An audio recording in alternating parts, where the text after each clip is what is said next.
Project Extraction, SNAFU, Project X, Sandstorm. Whatever this movie is called, it's still not enough to hide the fact that it is not really that good a film.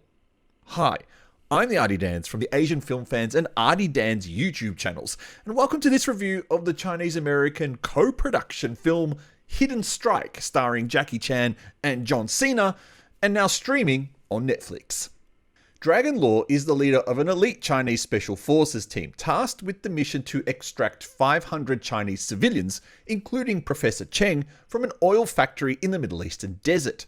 While on the highway of death, a man-made sandstorm hits the convoy, and a group of mercenaries hijack two of the buses, including the one with Professor Cheng on it.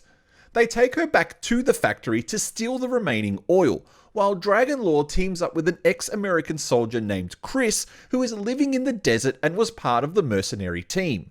They form an alliance once they realize they're on the same side, and head back to the factory to rescue the professor and allow Chris to get revenge for the death of his brother.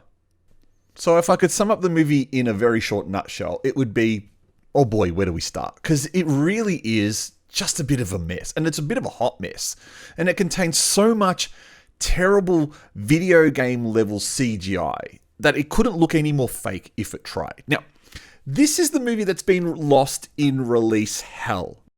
It was announced a couple of years ago with Sylvester Stallone, in the role that John Cena has taken up in the movie. But Stallone ended up pulling out so that he could continue working, I believe, on Expendables 3 or 4, whichever one they're up to. And so John Cena was put into that role. Now, he went and done the film, and then a couple of years later, a couple of years ago, I should say, while they were doing their big promotional tour, John Cena upset the Chinese government by calling Taiwan a country. And now that resulted in the movie from being immediately banned in China, and its release was blocked for a couple of years. I don't believe the movie is ever going to get released in China, or if it will, it'll be a few years later. So it was finally picked up for streaming only, and of course, you can watch it on Netflix right now. So bear in mind in the back of your head, this was supposed to be a big budget cinematic release. I'm kind of glad it never got released theatrically, because while this movie is not as bad as Bleeding Steel, that movie is utterly terrible. It is worse than Vanguard. So that gives you a bit of an idea. The last two kind of big Jackie Chan action films are really not that great, and this movie falls in the middle of those two. So the action in this movie is fine. It's more than acceptable action. It's just obvious everything's fake. And CGI takes over in a lot of scenes, such as at the start, there's a fight in a bus, and the camera keeps panning around. And it's very obvious that those kind of shots should not exist.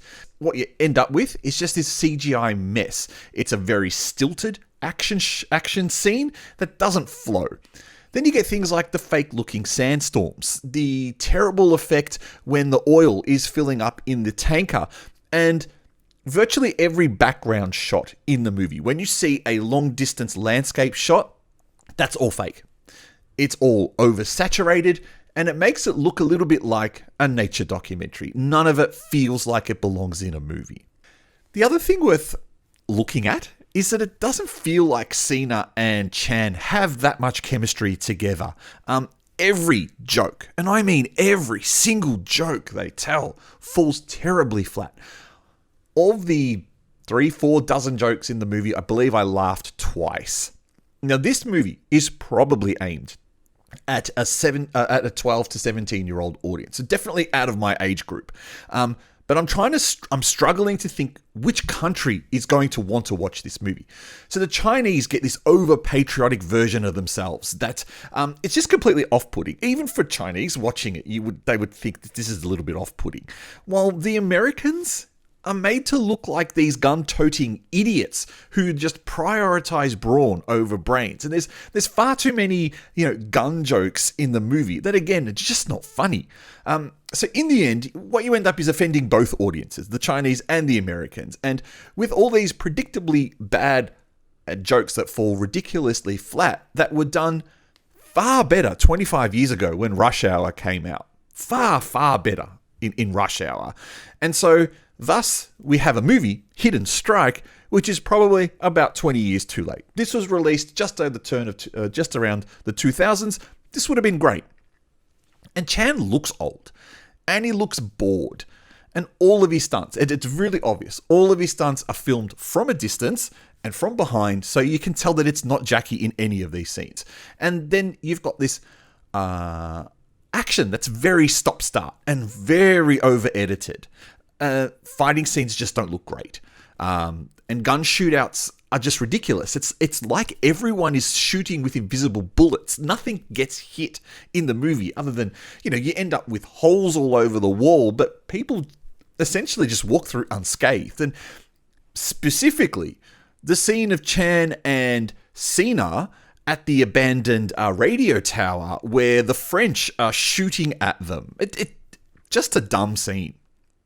And then, as if the movie couldn't get any dumber, it insults the audience one last time, right at the end, or close to the end, where Chan is having his final fight scene with the half-tattooed face guy, and it's all in foam bubbles. And you just sit there and think, this movie couldn't get any stupider if it tried. And of course, then it played up the foam bubble joke. It has Jackie Chan blowing bubbles out of his mouth. And another ridiculous scene where he stands in front of a fan to blow all of the foam off him. Just by that stage of the movie, you've put up with so much crap, you're probably thinking, oh, you know what, just let this film end. So while I don't think this movie is the low light of both Chan and Cena's career, they both have far worse films than this. This is not the film that they thought it would be. And even if it was released theatrically, it wouldn't have been the film that they would have wanted to have. So you could argue that this could maybe be a 2-star film, as some of the action is quite fun. And I will admit it, there is some good action scenes in it, and at least the movie tries to keep the action pace up.